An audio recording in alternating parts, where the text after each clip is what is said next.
नमस्कार, DD news के विशेष सांकेतिक भाषा समाचार में आप सभी का स्वागत है। आपके साथ मैं हूं पराक्रम सिंह शेखावत और मेरे साथ हैं हमारी सांकेतिक भाषा के सहयोगी बीना सिंह।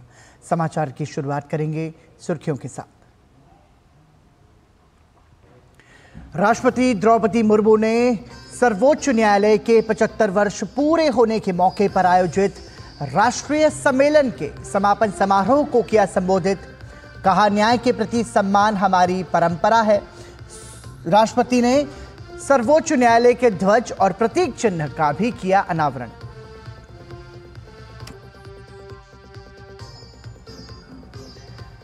प्रधानमंत्री नरेंद्र मोदी ने पैरालंपिक खेलों में पदक जीतने वाले भारतीय खिलाड़ियों से टेलीफोन पर बातचीत की।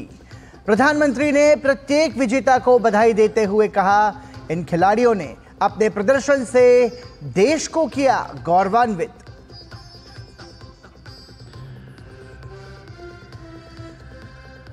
रेल मंत्री अश्विनी वैष्णव ने बेंगलुरु स्थित BEML में वंदे स्लीपर कोच का किया निरीक्षण।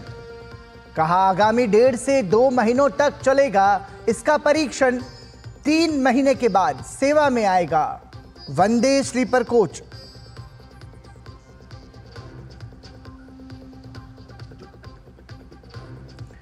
महिला डॉक्टर के बलात्कार हत्या मामले को लेकर स्थानीय लोगों ने कोलकाता के कॉलेज स्क्वायर में किया विरोध प्रदर्शन। अब हावड़ा सरकारी अस्पताल में भी नाबालिग लड़की से बलात्कार करने का कथित प्रयास आया सामने। घटना के विरोध में भाजपा कार्यकर्ताओं ने विरोध प्रदर्शन कर अस्पताल अधीक्षक से मांगा इस्तीफा।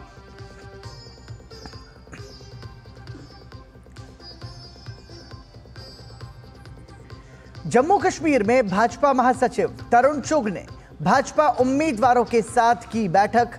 तरुण चुग ने PDP और नेशनल कॉन्फ्रेंस को घेरा। कहा, जम्मू कश्मीर की जनता ने नेशनल कॉन्फ्रेंस और PDP को किया रिजेक्ट।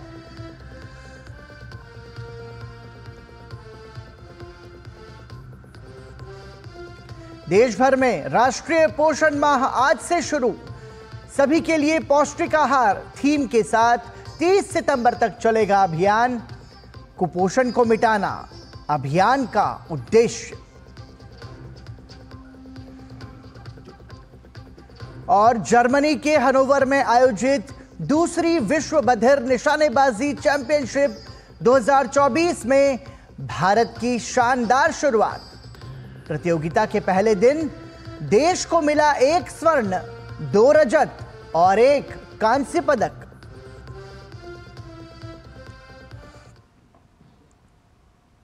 और सुर्खियों के बाद खबरों पर नजर डालेंगे विस्तार से। प्रधानमंत्री नरेंद्र मोदी ने आज पैरालंपिक खेलों में पदक जीतने वाले भारतीय खिलाड़ियों से टेलीफोन पर बातचीत की। इन खिलाड़ियों में मोना अग्रवाल, प्रीति पाल, मनीष नरवाल और रुबीना फ्रांसिस शामिल है।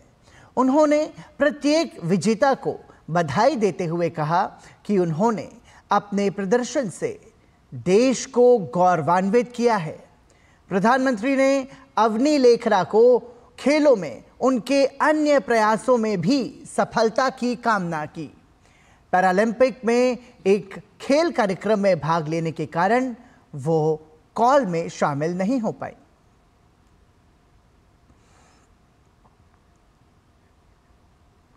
तो आप ये देख रहे हैं, प्रधानमंत्री नरेंद्र मोदी ने पैरालंपिक खेलों में पदक जीतने वाले भारतीय खिलाड़ियों से बातचीत की, उन्हें बधाई दी। प्रधानमंत्री ने बातचीत में खिलाड़ियों की हौसला अफजाई करते हुए कहा कि आपके प्रदर्शन ने भारत का मान पूरी दुनिया में बढ़ाया है। इसके लिए पूरे भारत की जनता की ओर से प्रधानमंत्री नरेंद्र मोदी ने इन सभी खिलाड़ियों से फोन पर बात करते हुए इन्हें बधाई और शुभकामनाएं दी। प्रधानमंत्री ने अवनी लेखरा को अन्य खेलों में भी सफलता की कामना करते हुए उन्हें शुभकामनाएं दी हैं।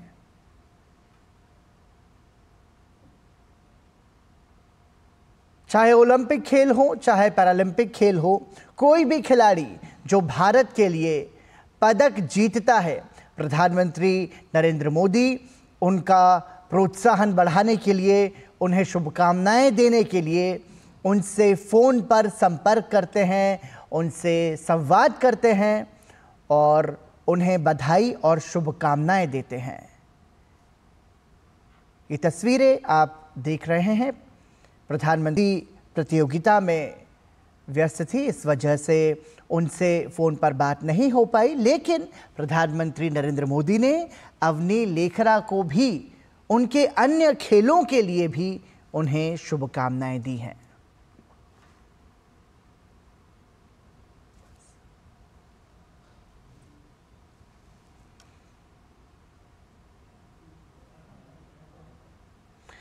राष्ट्रपति द्रौपदी मुर्मू ने भारत मंडपम में जिला न्यायपालिका के 2 दिवसीय राष्ट्रीय सम्मेलन को संबोधित किया। उन्होंने कहा कि जनपद स्तर के न्यायालय ही लोगों के दिलों में न्यायपालिका की छवि निर्मित करते हैं। राष्ट्रपति द्रौपदी मुर्मू ने लंबित मुकदमों का समाधान निकालने पर भी जोर दिया। जनपद स्तर के न्यायालय ही करोड़ों देशवासियों के मस्तिष्कों में न्यायपालिका के छवि निर्धारित करते हैं। इसलिए जनपद न्यायालय द्वारा लोगों को संवेदनशीलता और तत्परता के साथ कम खर्चों पर न्याय सुलभ कराना हमारी न्यायपालिका की सफलता का आधार है। देवियों और स्वजनों, मुकदमे की पेंडेंसी और बैकलॉग न्यायपालिका के समक्ष बहुत बड़ी चुनौती है। इस समस्या को प्राथमिकता देकर सभी हितधारकों को समाधान निकालना है। मुझे ये जानकर प्रसन्नता हुई है कि इस सम्मेलन के एक सत्र में केस मैनेजमेंट से जुड़े कई आयामों पर चर्चा हुई है। स्थानीय भाषा तथा स्थानीय परिस्थितियों में न्याय प्रदान करने की व्यवस्था करके शायद न्याय सबसे द्वार तो पहुंचाने के आदर्श को प्राप्त करने में सहायता होगी। केंद्रीय कानून मंत्री अर्जुन राम मेघवाल ने भारत मंडपम में जिला न्यायपालिका के 2 दिवसीय राष्ट्रीय सम्मेलन को संबोधित किया। अपने संबोधन में अर्जुन राम मेघवाल ने कहा कि विधि और न्याय मंत्रालय प्रधानमंत्री नरेंद्र मोदी के नेतृत्व में भारत के विजन 2047 की दिशा में कार्य कर रहा है। इस कार्य में आप सभी की भागीदारी महत्वपूर्ण है। न्याय मंत्रालय ने विकसित भारत के विजन 2047 के रूप में जस्टिस फॉर ऑल का लक्ष्य प्रस्तावित किया है, जिसके अंतर्गत speedy, affordable and technology enabled citizen centric door step justice delivery system के द्वारा न्याय की सुगम पहुंच का लक्ष्य रखा गया है। इस संबंध में प्रधानमंत्री श्री नरेंद्र मोदी जी के नेतृत्व में सरकार द्वारा नीतियों और कानूनों में समसामयिक बदलाव करने की प्रक्रिया सतत रूप से जारी है और इस लक्ष्य को पूरा करने में आप सभी की सबसे प्रभावशाली भूमिका रहने वाली है। इस मौके पर भारत के मुख्य न्यायाधीश DY चंद्रचूड़ ने कहा कि लंबित मामलों के प्रबंधन के लिए काम करने वाली समिति ने मामलों को निपटाने के लिए एक कार्य योजना बनाई है। इसके जरिए 3 चरणों में लंबित मामलों पर सुनवाई कर उन्हें खत्म किया जाएगा। मुख्य न्यायाधीश ने इस दौरान देश की एकजुटता और न्यायपालिका में महिलाओं की हिस्सेदारी बढ़ाने पर भी जोर दिया। The time has really come now to truly think of national integration by having a recruitment to the judicial service which crosses the narrow domestic walls of regionalism and state-centered selections. Addressing infrastructural gaps requires a strong government-court partnership. Coordinating with High Court's infrastructure committees and integrating engineering and research and development can expedite projects for a future-ready judiciary. We must, without any question, change the fact that only 6.7% of our court infrastructure at the district level is female-friendly. Is this acceptable today in a nation where, at the basic level of recruitment in some states, over 60 or 70% of the recruits are women? केंद्रीय गृह मंत्री अमित शाह ने दैनिक समाचार पत्र हरिभूमि को साक्षात्कार दिया। अमित शाह ने कहा कि 2014 में जब नरेंद्र मोदी प्रधानमंत्री बने तब से उन्होंने पूर्वोत्तर भारत, चरमपंथी उग्रवादी क्षेत्र और जम्मू कश्मीर में हिंसा के खिलाफ कार्रवाई की। सरकार के प्रयासों से कुल हिंसक घटनाओं में 60% की कमी आई और कुल मौतों में 71% की कमी आई है। गृह मंत्री ने कहा कि जम्मू कश्मीर से अनुच्छेद 370 हटाकर आतंकवाद के फलने फूलने के रास्ते बंद कर दिए गए हैं। इस कारण वहां साल 2023 में रिकॉर्ड 2 करोड़ से अधिक पर्यटक आए और 33 साल बाद सिनेमा हॉल खुले। उन्होंने कहा कि लोकतंत्र की कमान जनता के हाथों में जाने से लोकतंत्र की जड़ें मजबूत हुई हैं। जम्मू कश्मीर की संस्कृति आज फिर फलने फूलने लगी है। अमित शाह ने कहा कि आज जम्मू देश का एकमात्र शहर है जहां IIT, IIM और एम्स हैं। उन्होंने वामपंथी उग्रवाद पर कहा कि मोदी सरकार रूटलेस अप्रोच के साथ वामपंथी उग्रवाद के पूरे इकोसिस्टम को ध्वस्त कर रही है। केंद्रीय गृह मंत्री ने साक्षात्कार में कहा कि आज केंद्रीय बल न केवल माओवादियों से लड़ रहे हैं बल्कि विकास की गतिविधियों की निगरानी भी कर रहे हैं।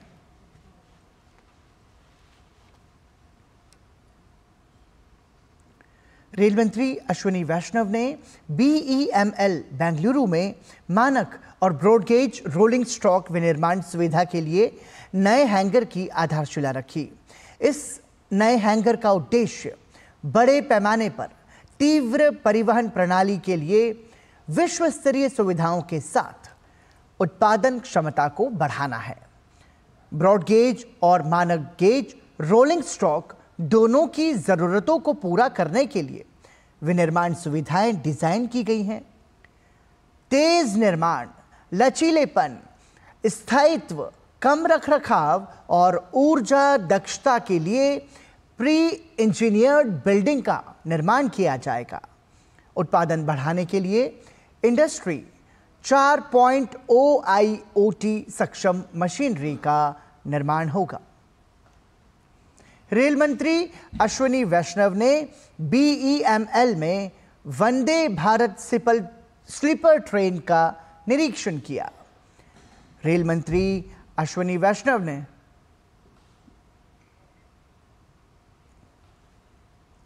और आइए अब बढ़ते हैं अगली खबर की ओर। रेल मंत्री अश्विनी वैष्णव ने बेंगलुरु स्थित रेल प्रशिक्षण केंद्र जाकर जायजा लिया और रेलवे कर्मचारियों से बातचीत की। रेल मंत्री ने लोको पायलट, ट्रैकमैन और सुपरवाइजर स्तर के कर्मचारियों की समस्याओं को सुना। साथ ही सुगम क्रियान्वयन की दिशा में रेल मंत्री ने कई समस्याओं का मौके पर ही निर्णय लेकर समाधान कर दिया और बाकी अन्य समस्याओं का जल्द निपटारा करने की बात कही। बेंगलुरु में मल्टी डिसिप्लिनरी ट्रेनिंग इंस्टीट्यूट में जितने भी हमारे विभिन्न डिपार्टमेंट के कर्मचारी ट्रेनिंग लेते हैं वहाँ पे सबके साथ इंटरेक्शन हुआ। काफ़ी सारे ट्रैकमैन हैं, काफ़ी लोको पायलट्स हैं, कुछ जूनियर इंजीनियर्स हैं, कुछ सुपरवाइज़र कैटेगरी के हैं। तो सबने अपने अपने पॉइंट्स बताए हैं। उन सब पॉइंट्स को उनमें से कुछ फैसले तो आज यहाँ पे ऑन द स्पॉट हो गए और कुछ फैसले और बोर्ड में एक प्रॉपर एग्जामिन करके कमेटी बना करके उसको सॉल्व करेंगे। और समाचार में रुक रहे हैं एक ब्रेक के लिए। देखते रहिए DD न्यूज़।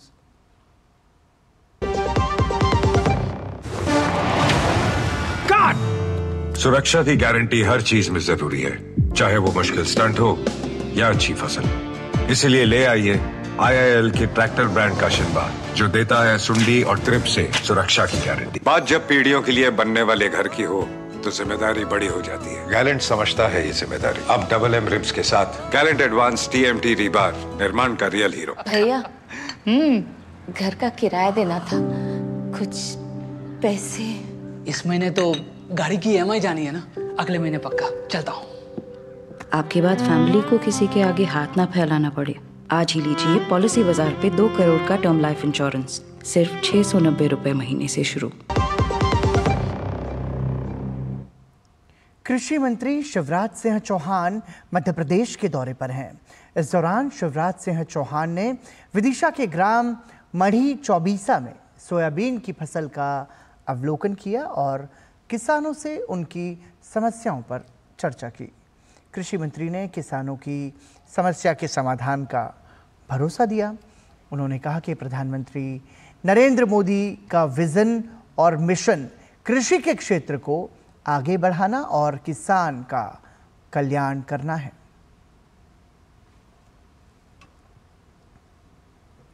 पश्चिम बंगाल में आरजीकर मेडिकल कॉलेज और अस्पताल बलात्कार हत्या मामले को लेकर स्थानीय लोगों ने कोलकाता के कॉलेज स्क्वायर में विरोध प्रदर्शन किया। आरजीकर मेडिकल कॉलेज और अस्पताल में हुई उस घटना को लेकर लोगों में काफी नाराजगी है।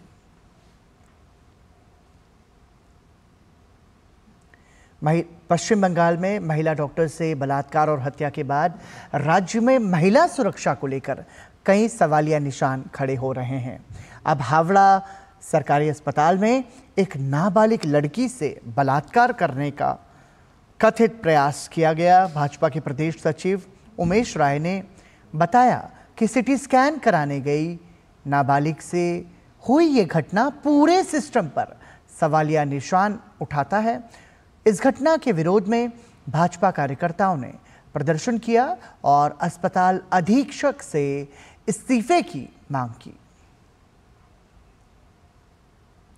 इधर इस घटना पर हावड़ा सरकारी अस्पताल के अधीक्षक नारायण चट्टोपाध्याय ने बताया कि सिटी स्कैन रूम में मरम्मत का काम चल रहा था, लेकिन शाम को अचानक काम शुरू कर दिया गया। अस्पताल अधीक्षक ने बताया कि आरोपी को गिरफ्तार कर लिया गया है और वो पीड़ित परिवार को सुरक्षा मुहैया करवा रहे हैं।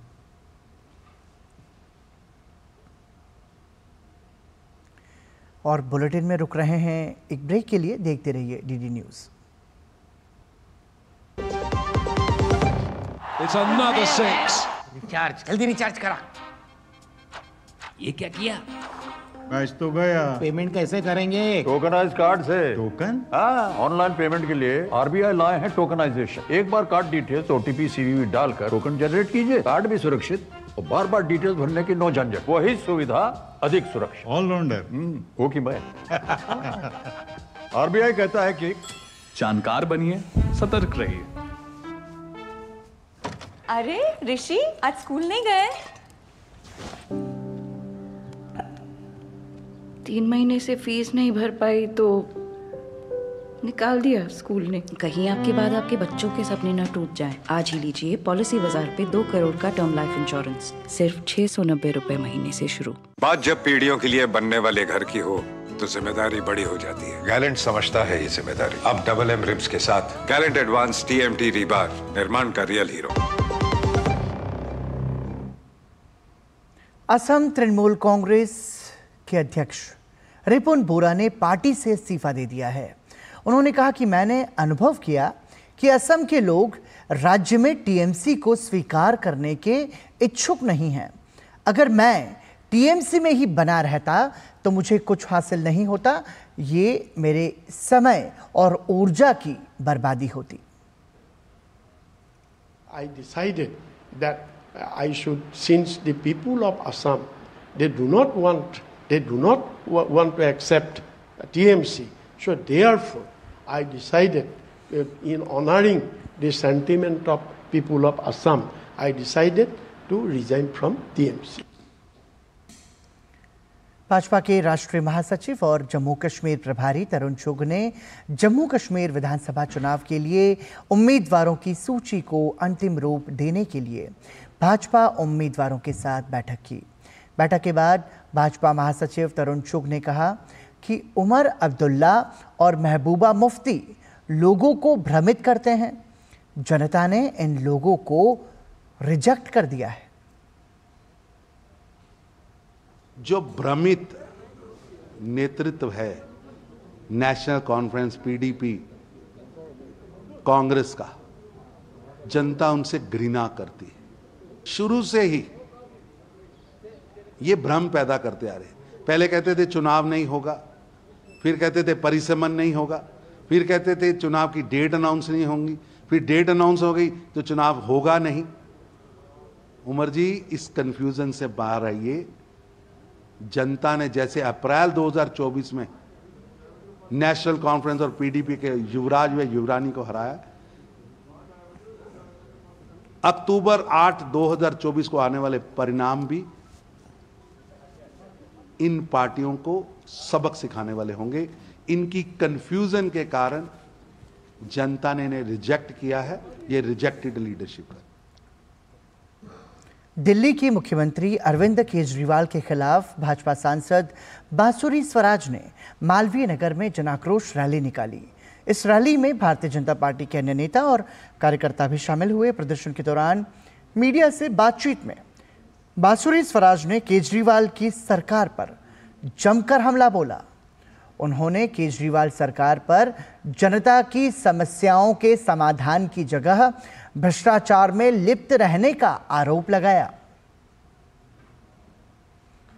अरे पाइप से पानी तो छोड़िए, मुफ्त पानी भी छोड़िए, ये तो साफ पानी भी नहीं दे पा रहे हैं जनता को। अगर आप देखेंगे तो पानी में सूएज का गंदा पानी मिला हुआ आता है। ज्यादातर जो यहाँ पर बस्ती है वो अंधकार में डूबी हुई है। मैं पूछना चाहती हूँ कि 1 दशक बाद अब जब चुनाव सर पर आ रहे हैं तब इनको याद आ रहा है कि इनको जनता के पास जाना चाहिए। लेकिन जरा ये तो बताइए कि ये किस मुंह से जनता के पास जाएंगे? पिछले 1 दशक में तो ये केवल अपना शीश महल बना रहे थे या प्रचार प्रसार और भ्रष्टाचार कर रहे थे, जनता की सेवा तो नहीं कर रहे।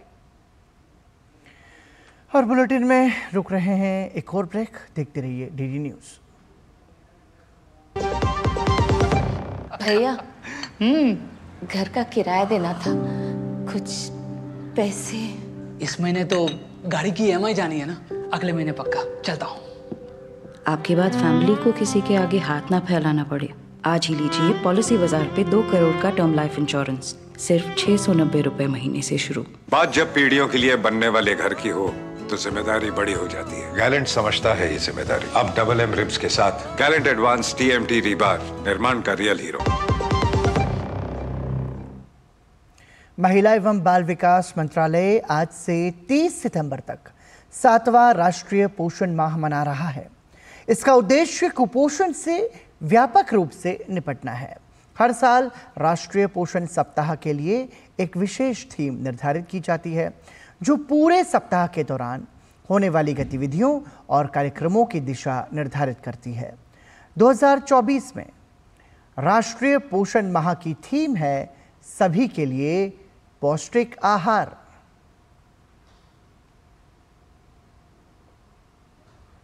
और आपको बता दें कि महिला एवं बाल विकास मंत्रालय, हमने जैसा कि आपको बताया कि 30 सितंबर तक 7वां पोषण माह मनाएगा। इसका मकसद ही यही है कि हम पूरे देश में एक पौष्टिक आहार दे सकें बच्चों को और माँओं को भी सशक्त बना सकें।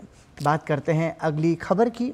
भारत की 16 सदस्यीय बधिर निशानेबाजी टीम ने जर्मनी के हनोवर में आयोजित दूसरी विश्व बधिर निशानेबाजी चैंपियनशिप 2024 में शानदार शुरुआत करते हुए प्रतियोगिता के पहले दिन 1 स्वर्ण, 2 रजत और 1 कांस्य पदक जीता। अनुया प्रसाद ने महिलाओं की 10 मीटर एयर पिस्टल में स्वर्ण पदक जीता, जबकि भारत ने पुरुषों की 10 मीटर एयर पिस्टल में भी 2 बार पोडियम पर जगह बनाई। वहीं अभिनव और शुभम ने चेतन सकपाल के साथ मिलकर इस स्पर्धा में टीम रजत पदक जीता।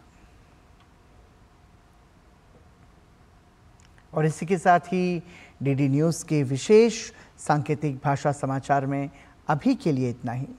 मुझे और हमारी सांकेतिक भाषा की सहयोगी बीना सिंह को दीजिए अनुमति। नमस्कार।